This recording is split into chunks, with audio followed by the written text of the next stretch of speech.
ये है गुड़गांव। इसे देश का सबसे मॉडर्न शहर माना जाता है, द मिलेनियम सिटी। लेकिन सिर्फ 2 घंटे की बारिश के बाद यहाँ के हाईवे पर 20 किलोमीटर लंबा ट्रैफिक जैम लग गया। ये नजारा देखो, ऐसा नजारा शायद ही दुनिया के किसी देश में आपको देखने को मिलेगा।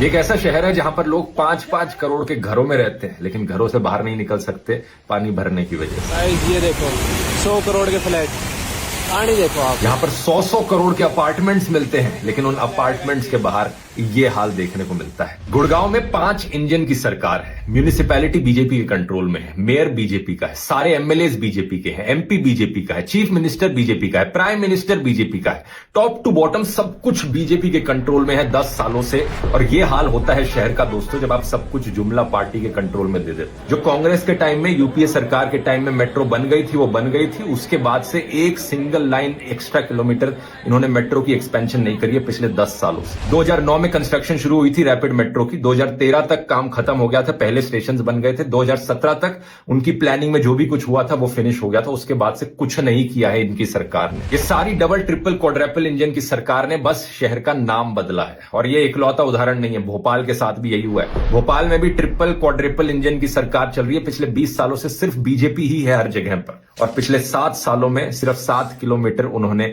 एक्सपेंड करी है अपनी मेट्रो। ये जो किलोमीटर लंबे ट्रैफिक जैम लग रहे हैं, इनका सिंपल सा सोल्यूशन है पब्लिक ट्रांसपोर्ट पर फोकस करना। सोचकर देखो, टिल डेट एयरपोर्ट का गुड़गांव से कोई डायरेक्ट मेट्रो कनेक्शन नहीं है। एयरपोर्ट जाने वाला आधा ट्रैफिक तो सिर्फ गुड़गांव से ही आता है। वो यूं ही कम हो जाएगा, लेकिन नहीं, इतना भी नहीं किया जा रहा। 2014 तक जो भी इमेज बनी थी गुड़गांव की, उसका पूरा बेड़ा गर्क करके रख दिया इन्होंने। नरेंद्र मोदी जी के नेतृत्व में 2024 समाप्त होने के पहले हिंदुस्तान का रोड इंफ्रास्ट्रक्चर अमेरिका के बराबर होगा, ये वचन देता हूँ।